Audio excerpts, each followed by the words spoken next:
when I say that, you don't lose yourself as in personality, Right. your That was my next question. giftings, your passions. As a matter of fact, if you truly love one another, those things get enhanced. Yeah, they come alive. Right? It's like when I see something in her that she's gifted, how she's wired, her personality, I want to add value to that. Why? Because God designed her that way. Yeah. He didn't tailor her for me. He tailored her for him, and I get the benefit of it. Right? I'm Megan. And I'm Lamorris. And we are the Crawfords. We couldn't be more excited to invite you on a God-breathed journey with us. Whether you're single, married, in a dating relationship, or you just want to chat, we are talking to you. Covenant culture is living intentionally in every relationship in your life and throwing the ultimate pinky promise on top. God cut a covenant with man first. This was his idea. A contract is written in ink, but a covenant is sealed in blood. Covenant culture is the kingdom way of living. So join us every Monday to make this way of living your way of living.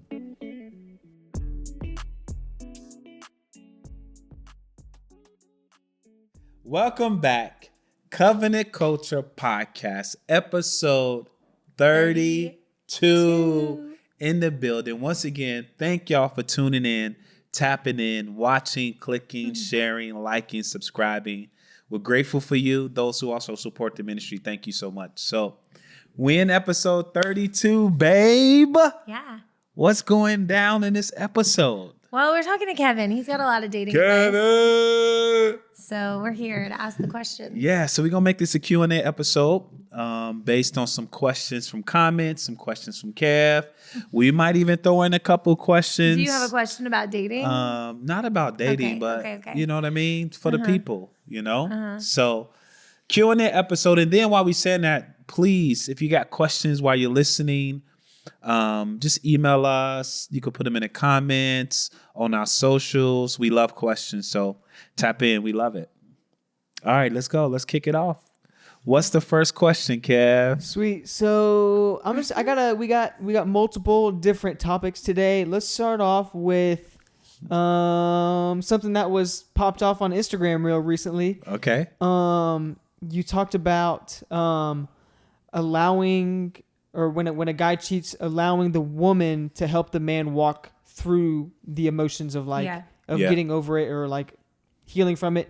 What does that look like? Like allowing the woman, in your words, allowing the woman to help the man walk through it. Yeah.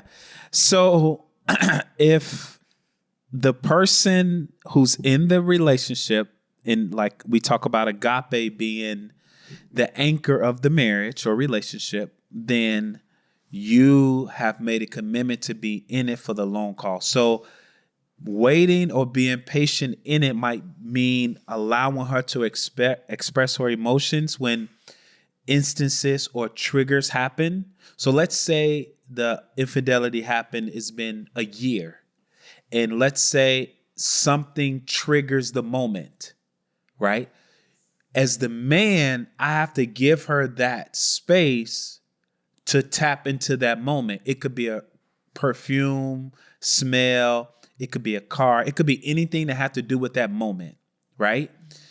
The other side of that coin is too, especially if you're a believer and you're walking with Jesus, is I am trusting that she's doing the necessary work for God to heal her as well. So I may have caused the wound. I know I have to retrust the wound with the D. I know I have to rebuild trust, but I also trust that she's praying. She's allowing God to heal her. She's getting in God's presence for soul healing. So, yeah, that would be kind of what I meant to click down on that. Gotcha. And Megan, what do you think healing from being cheated on looks like as a woman, if the woman has been cheated on? If the woman has been cheated on, the healing looks like actually every day getting up and making the decision of, I'm going to forgive you.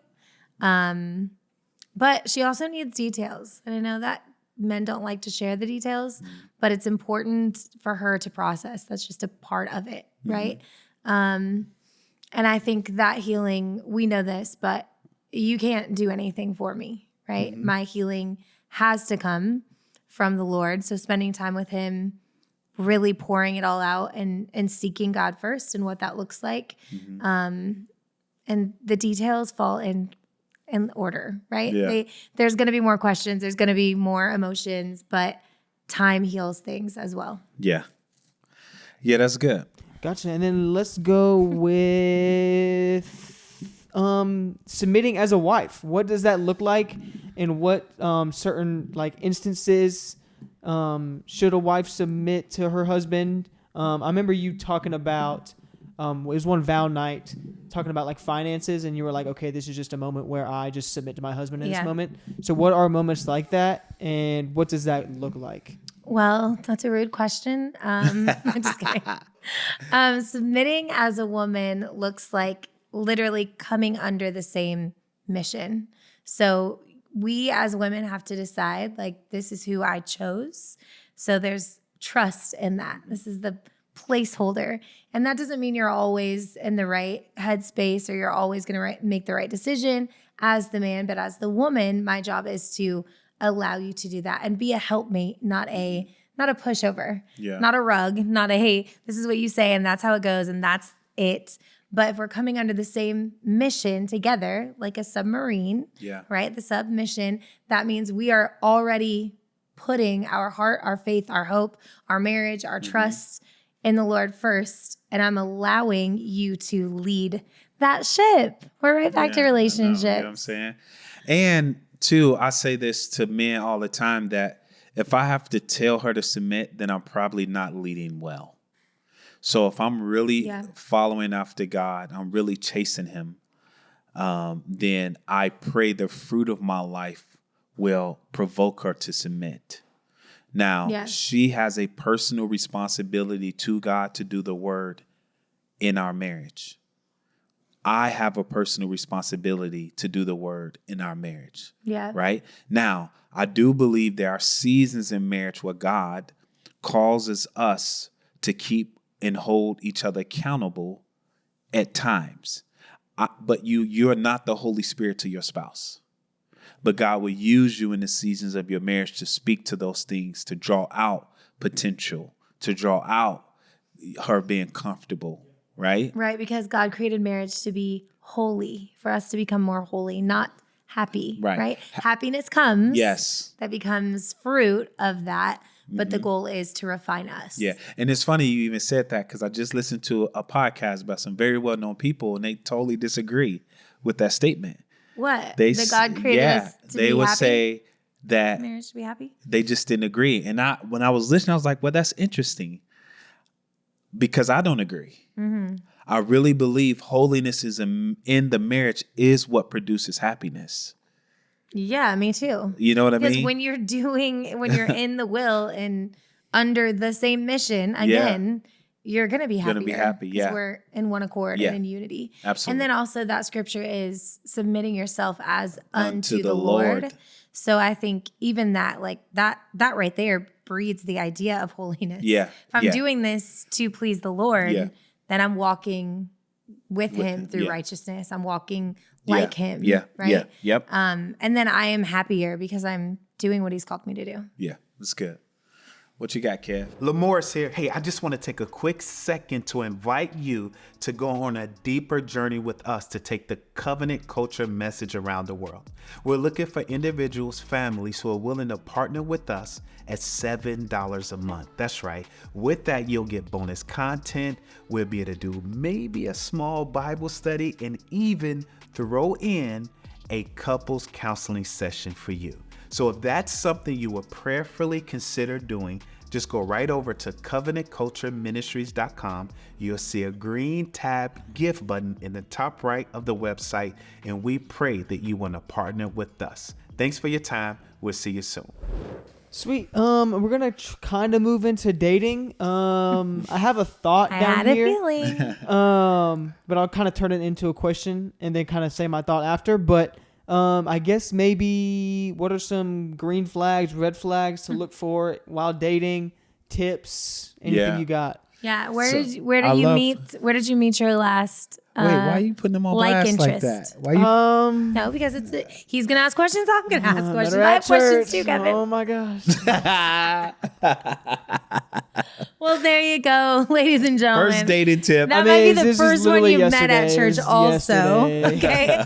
But I would say, I mean, really the reason I asked that is because a lot of single ladies, single guys are looking for someone to literally spend the rest of their life with. Yeah. And you're meeting them in really all the wrong places. Yeah. So even there, just starting in a space, knowing like this is where I want to end up one day. Mm-hmm. It's probably not going to be a bar. I know there's going to be a lot of hate mail on that one. Okay. Mm-hmm. I get it. But the truth is like you're trying to bring someone home. Mm-hmm. So what does that look like? Where do you spend most of your time? What are your priorities? Where does your heart go? That's probably where you're going to find this individual. Yeah, I agree. And even in the church, there's a lot of girls in the church. There are. I will be careful what I say about you, but you need to get yourself together. But I was going to say this too. Not everyone who say they're Christian or go to church is perfect. That's why no one's perfect. Right. But what I'm saying is too, I don't want to say that the gold mine is at church. Right. But the gold mine is character. For sure. So that's why we always say date to character. Well, and I only mentioned church because obviously that would be like the Christian textbook answer, sure. But also saying like a small group. Yeah. This is where I go. This is where I spend my time. This is what I do. It might be at work. But at least Christian you're like getting an idea of like-minded individuals. Yeah, so it might be work and it might have no affiliation with God, but that's a great place to start. Yeah, for sure. Least, right? Yeah, I agree. It's really interesting because all of my like horror stories, quote unquote, from like dating and they're from the church. No, well, it's actually been from like not like all the good stories have been from meeting people in person, church, or just like happenstance you run into them or whatever. Mm-hmm. All the bad ones have been through apps and online. So Instagram. So. No, that's good. And of course, there are success stories anywhere. I mean, my brother and sister-in-law met on a dating app. They did. And they've been married how long now? It's been 16 years. 16 years. So, I mean, there are good things. Yeah. But we just know, like, there's a lot to eliminate. I've been discussing this with my kids. They're getting older. They're going to want to start dating soon. Like, even that to know, ladies, do not pursue him through a DM. That's just not it. Yeah. I know that feels normal and that feels correct, but let him text you first. Let him... Like, these are the moments. If we're going to still be DMing and texting and that's like how we're going to say yes to a date, then at least let him carry the weight of it, right? I agree. Because I know it's not always going to be a phone call or always going to be in person, but at least let him carry the weight. I agree. Gotcha. And the thought that triggered this question was, I saw it on the Instagram comment section, but it was actually really insightful, I thought. But kind of like a thing to look out for, like to ask yourself, like, how does... I said she or this person. How does she treat people who don't serve her, or does she serve people? I think that's a good like thing to think about. That is good. There's something else to that point. I was just talking to a friend today and talking to her about her children and their dating experiences. And I said something that might be good to offer this young man is to know like how you're treating your mom that's not far from how you're going to treat the woman that you marry, right? The one you end up with. And if we can plant that in their minds, then it'll kind of change, because it's not like the day you get married, you're now just respectful and kind and loving. And that's just not how it works. Even if you're kinder, you're more loving, you still take yourself into the marriage. So there is still a lot of work and redemptive work and healing that needs to take place. Yeah, that's good. That's all? You have nothing else to say about that? No, I'm sending my daughters to boarding school, so I don't have No dating for you, okay. All right, this is the last question I got. Okay, what is the job of the local church? Mm-hmm. Ooh. What is the job? What is the job of the local church? Lamorris will love this. Take it away, Phil. I mean, I don't know if the podcast can be long enough, but there's a few. Number one is to be the light in the community where it's planted. So there's no accident why God has a church planted in that community. So number one, you're called to be a light. Mm-hmm. Number two, that means you're serving the community, right? So that's outreach, that's loving the poor, the widow, the orphan. Everything to make God's heart beat is the widow, the orphan, the single mother, right? That those are our jobs. Now, is there like a straight order of these? I'm just giving points. It's to win the lost, right? There are a lot of people who are in dark places, and God has called the church to help them be transferred out of the kingdom of darkness into the kingdom of light. And then, honestly, I mean, if there's 4, it would be, man, let it be a safe place for people. Yeah. You know? I would say there's more than 4, but I was going to say that too, like a place, like a refuge. Yeah. But I would say more than anything, I was talking to a friend today. She was just saying, like, in this situation, what would you do? And I said, honestly, the best thing you could do in this situation is just to love. That's it. Mm-hmm. So the church's job is to love people. That's how we're going to know Christ, right? Yeah. How do we know? We'll know him by the way we love one another. Yeah. So that's the main responsibility, leaving us with the commandment, loving the Lord, our God, with all of our heart, soul, mind, and strength, and loving our neighbor as ourselves. Like we've got to figure that out. Yeah. Because we don't really know how to love. Yeah. We don't know how to love well. And another point to that too is solid biblical teaching. Like the local church is designed to be the place where solid biblical teaching and preaching, whatever the gift may be, but let it be Bible rooted, not denominational rooted, not culture driven, right? A lot of people preach because of what's happening in culture. Yeah. Don't let it be traditional. Yeah. Don't let it be culture or So I just think those are just a few points I would say for the local church. Gotcha. And I just thought of one more question as you were talking. So you always say, or you said in the past, like, if you're called to love Megan, like Christ loves the church. Christ loves the church. You got to die. Mm-hmm. You mean die to your selfishness? Yes, not your personality, right? So can you kind of click on that? Yeah, great question. That type of thing. When I say die, I mean everything that Jesus calls us to be as a disciple. Yeah. So take up our cross and follow him, right? That means I got to die to my selfish ambition, my selfish motives. If I do that for him, that's me loving her like Christ loves the church, because that's what he did, right? It means to sacrifice for her as I sacrifice for Christ, because that's what he did, right? Jesus took off glory and put on flesh. You're talking about a sacrifice for people who didn't deserve it, right? How much more, knowing that he did that for her, I should. And vice versa. So when I say to love her, to agape her, to sacrifice for her, and to be to her what she needs. Yeah. And I would say hand in hand with that is change. We always say that the reason divorce happens, the reason a relationship ends is because one or both parties refuse to change. And it's not like change your shirt, right? That's what I thought of when you asked that question. It's not change your shirt because I don't like it. Change your hat because it's not what I would wear. Change what you laugh at or what you think is, no, those are just like commonalities. It's I'm changing things in me that aren't godly, aren't fruitful, aren't good. And we're growing together, not totally changing my mind, but making a new habit, making a new something that we like to do that's fun together instead of, I don't like that, that needs to go, right? That's the change. That's the dying to yourself. Dying to yourself is the work of just becoming more like the Lord, back to holiness. Yeah. And that's why I think that God created marriage to make you holy, not happy, but happiness comes. And I want to piggyback just on the back end of your question.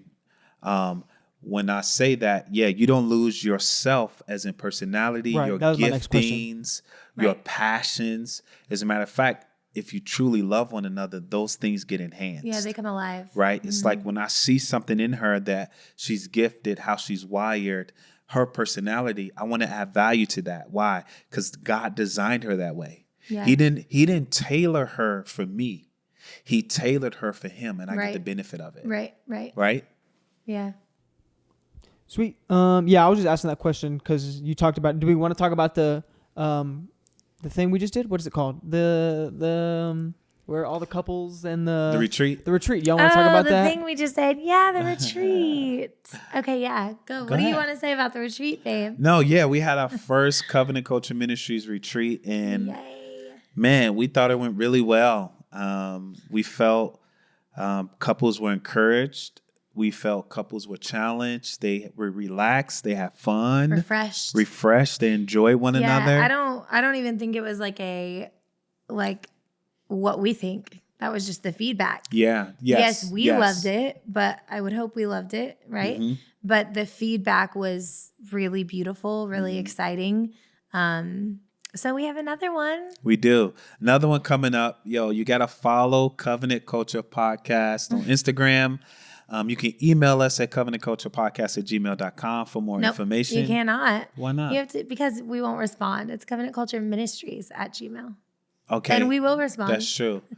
Do not email the other. Yes, Covenant Culture Ministries @gmail.com. And then, we got another coming up. So that date will be coming out soon. And we would love to have y'all. But Come it's a hang fall out. retreat. So it we'll is be a fall. in either October or November. Yep. And we're going to have it still at that dreamy little boutique hotel that we Hartness, love. Hotel Hartness. And we're just so in excited. Greenville, We already South have Carolina. some couples signed up. So we'll keep it. I think we're going to push the max a little bit. Yeah. Right? Invite a couple more number couples. Yet.